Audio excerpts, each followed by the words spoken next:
Hey, RW down here in the shop. It's 26 degrees Fahrenheit right now, but I got work to do.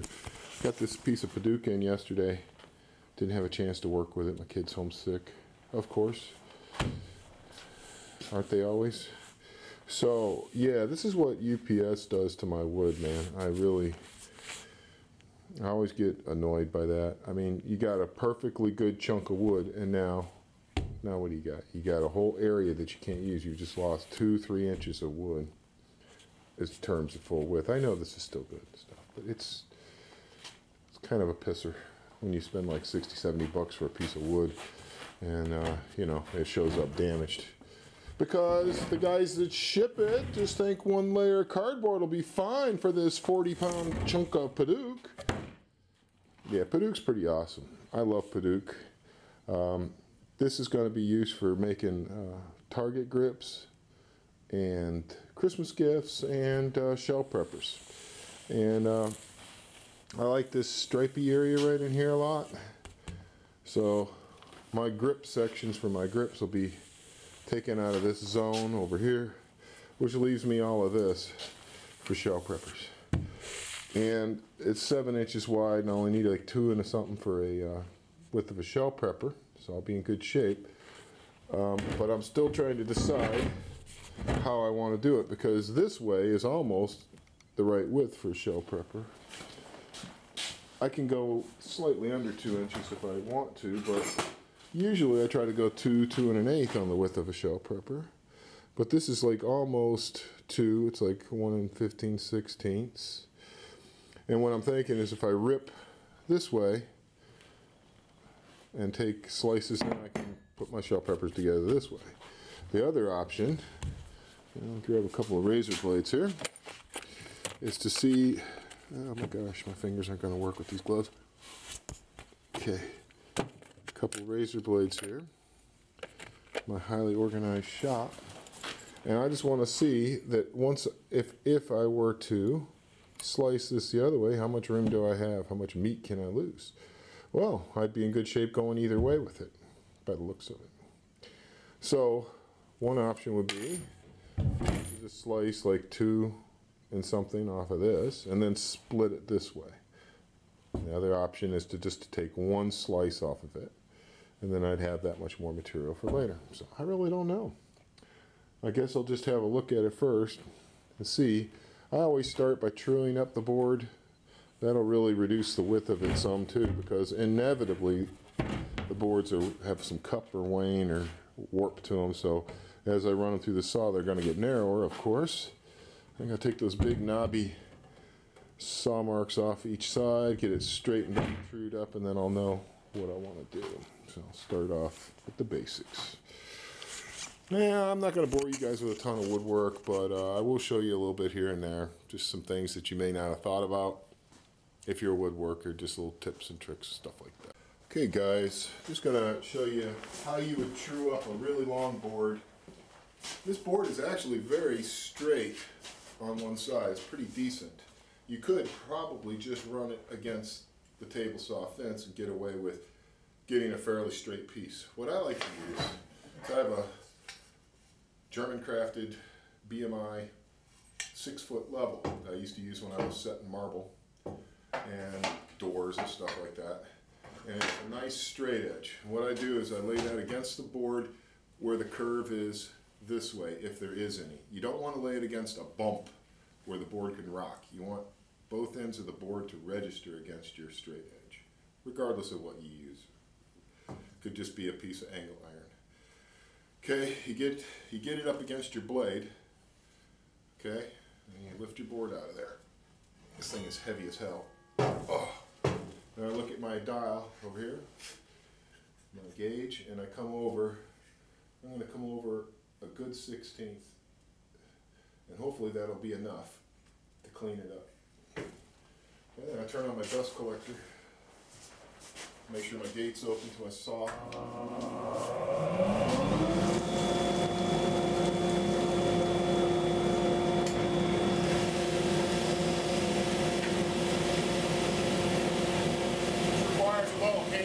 Coordination. Make it easy. Get both pieces up against it. Move your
against the saw fence direct.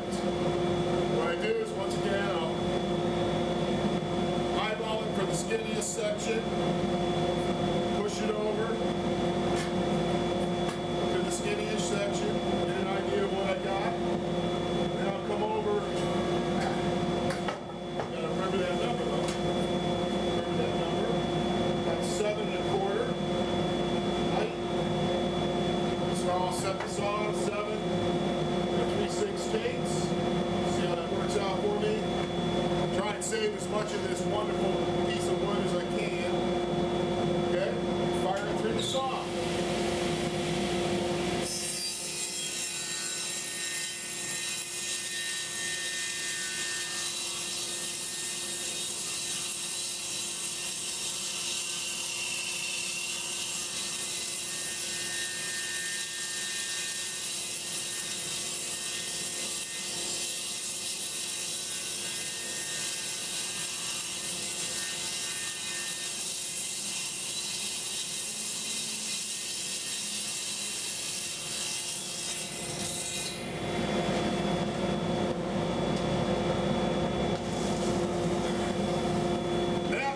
Is how you get two straight edges and make your board perfectly straight and parallel so you can work with it further.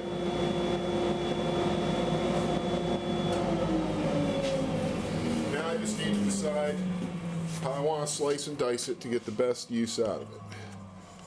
We can take a closer look at this in the light.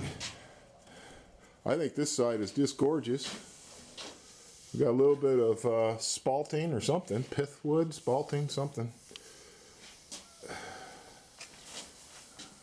Relatively clean, saw marks on it, of course. I could run this through my planer on edge, but I'm not gonna. For the kind of things I make, the little shell preppers and stuff, that's not really critical.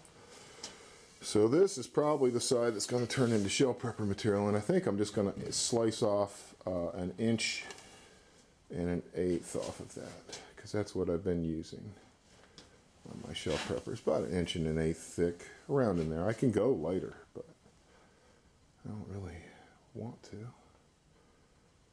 We'll see. And I've determined I just want to rip about 1 1/8 off of it, and then I'll run that through my surface planer and get it down to about 1 1/16 heavy, and that is what I like to use on my shell preppers for the slabs, so it's just easier to take it out the side. Here's a little tip, which you may not think about, is when you're working with exotics, a lot of times they have internal pressures, especially if they have very curly grain. Like on the outside here, it's starting to get curly. Here, it's very straight. What's going to happen is a lot of times the piece will either rise, pinch, or spread away. And that can throw off the whole rest of your cut. It can also jam up your saw. So if you're taking a little rip off of a big plank, the big plank's got to be more stable. It's not going to cup and twist and go crazy as easily as the little one. So you want that as your off cut. So in between your fence, you want the most stable piece of lumber. Just a little tip there. I'm just going to blast this through the saw, get that going.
wanted you guys to note, if you're working with a table saw, about safety. Push stick, gotta have it. Okay. Eye protection, all that good stuff. Dust collector, dust mask if you don't have one. And you saw how that curved away as it came off. And if you look down it, you could probably see the slight curve to it. It's not bad. All my sections are going to be about 4 inches. Okay, so a little curve like that means nothing to me assembling shelf preppers, but it can jam up your saw or make your rest of your cut go crazy. Now I've got a nice cut here. This is parallel, both sides, still straight, still beautiful. And I'll set this aside, and when I get some grip orders, I'll be making grips out of Padauk, unless somebody wants black walnut. And you can see I use 5/4, so I'll be milling this down to 5/4, all that. The next step for this, okay, because I got saw marks all over it, right, is to run it through my surface planer and remove the saw marks and get it to a dimensional width that thickness that I like. And in this case, it'll be 1 1/16 heavy. And then I'll be ready to start making shelf preppers. Okay, I was just going to run over a couple of things about dimensioning lumber using a surface planer like this one. They're all relatively close to being the same. You'll notice this one gauge right here. This is the first one I want you to notice.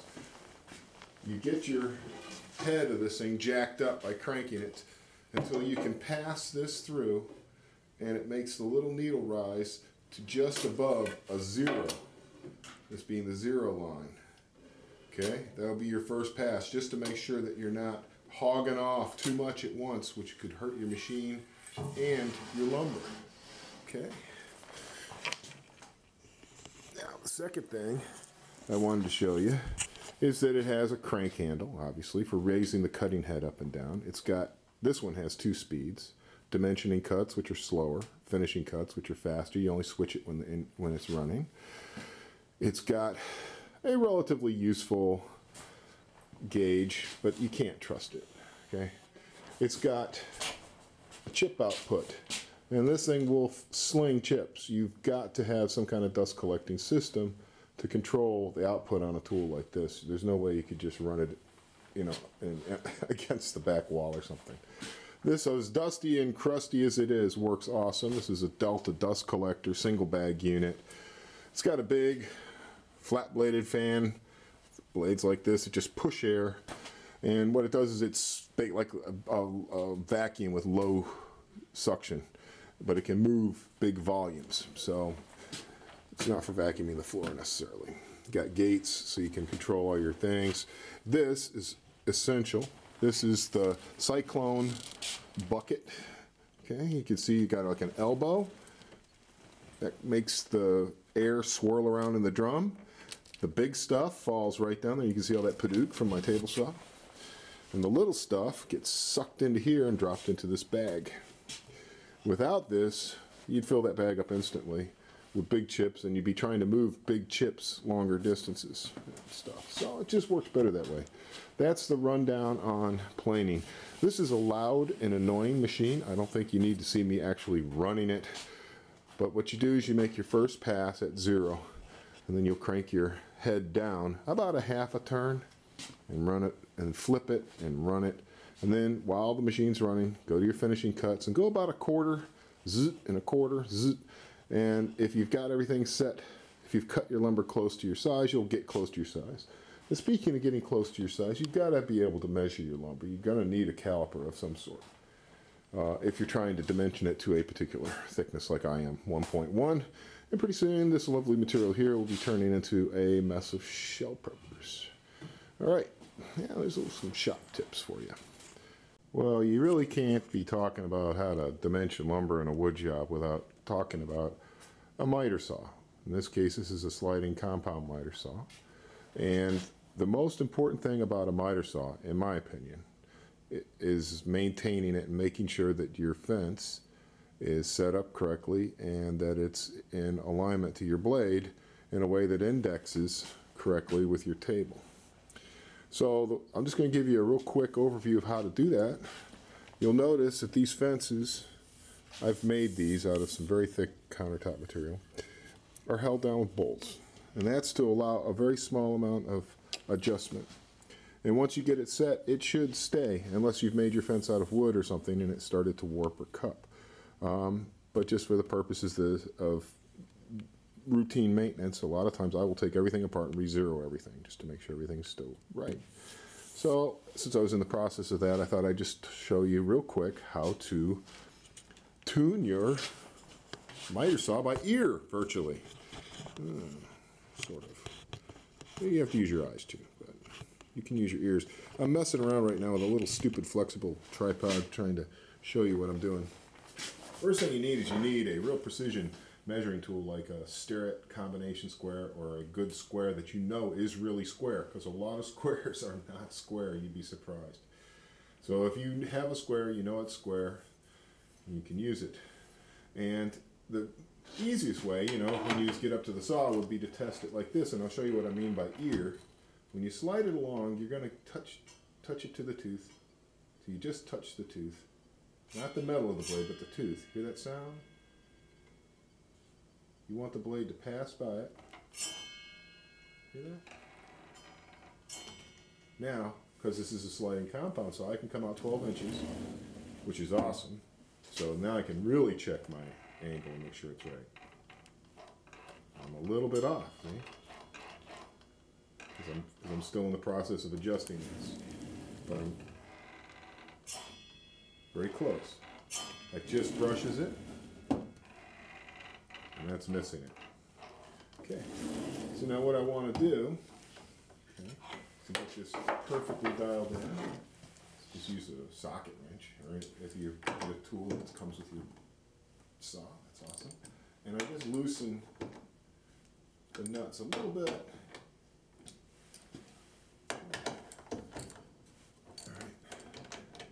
This is where, since you've got two fence sections, they've got to be in line to each other. So this is not something that you want to do by just moving one fence section at a time. So you get something that's perfectly straight, like a level, like this, or a straight edge, or whatever you happen to have. And now I know I need to come this way a little bit. So what I do is I just give it a little tap with a wood block. A little whack whack. That moved all of this at once. This is moved, this is moved. They're all still in line to each other. We'll test it again by ear.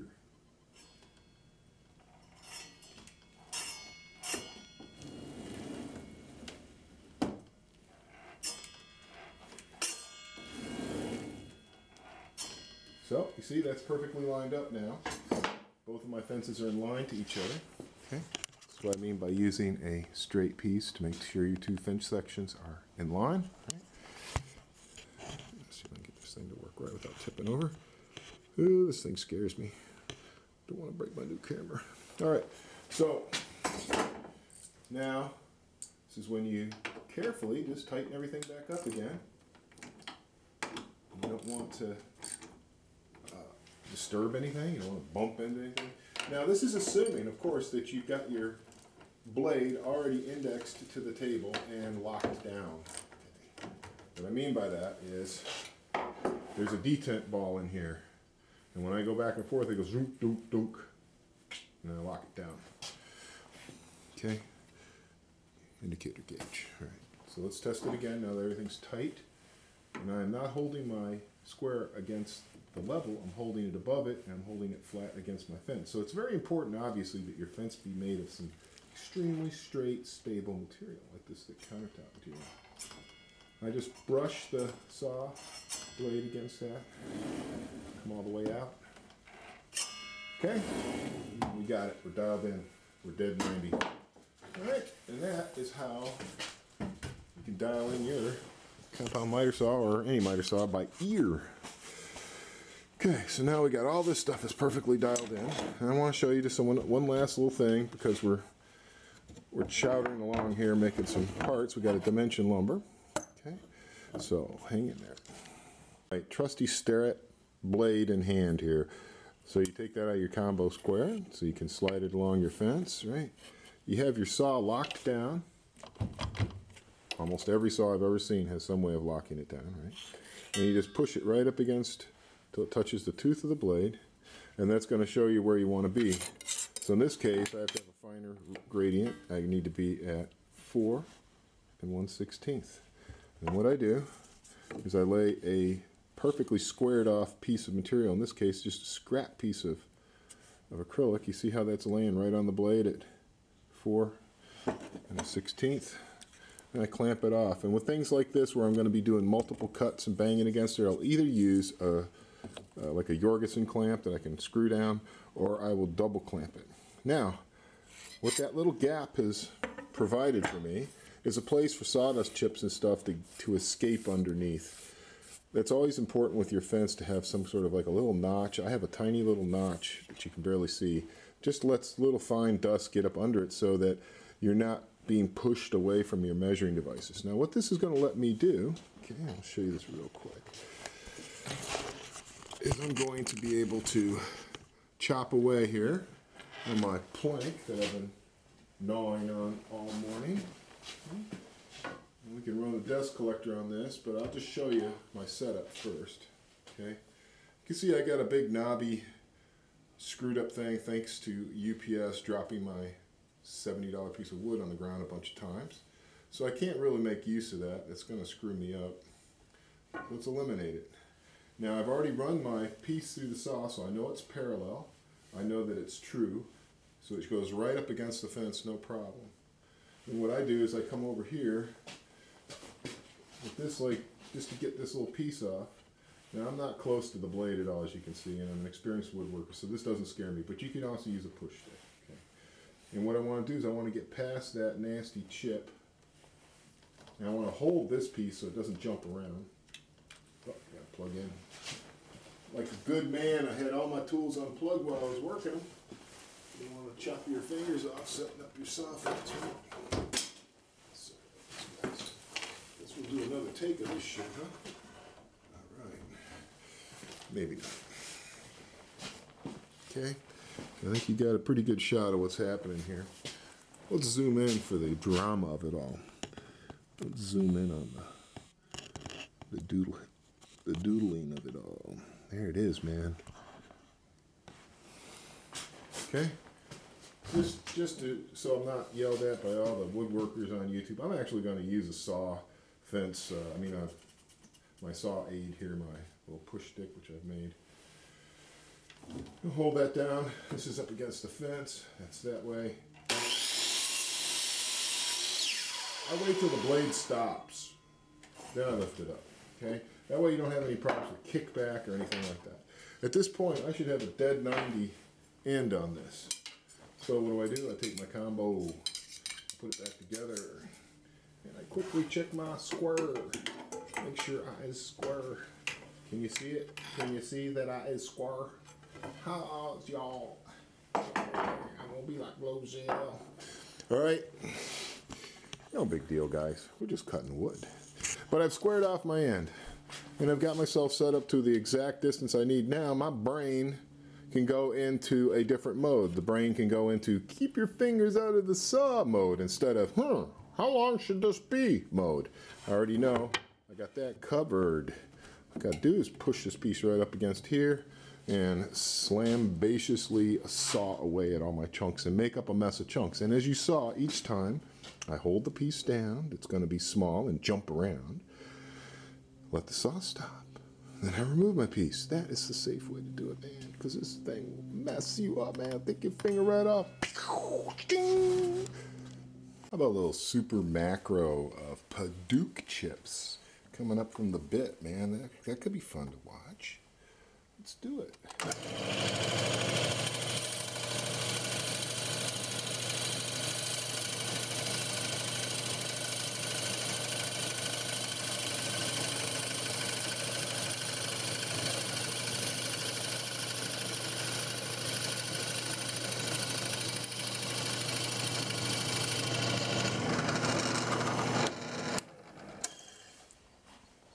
All right, more about dimensioning lumber, huh? So if you need to slice something and not remove a whole lot of wood when you're doing it, the best tool for it is the bandsaw. And some bandsaws do have fences. This one does not, but I improvised one with some clamps and a very straight piece of plastic. And what you do is you figure out where you want your cut to be, and you put your combination square right there, because this is going to be parallel. And you can check to make sure your fence is parallel. You tilt it if required to get it where you want. Right. Eyeball it, see if it looks right to you. And you just can clamp it down. Create your own fence. You just got to be making sure that when you clamp it down that you're not changing anything about where your fence is.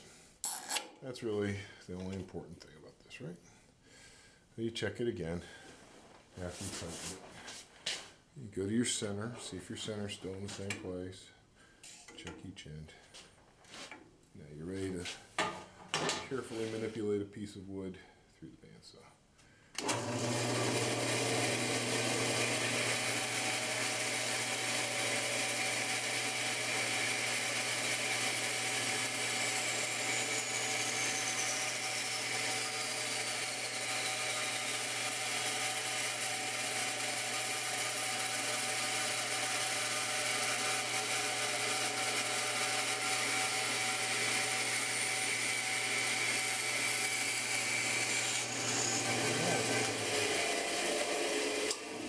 And with a minimal amount of marks and all that, so I can just touch it up on the sander, which would be the final way the dimensions of wood look.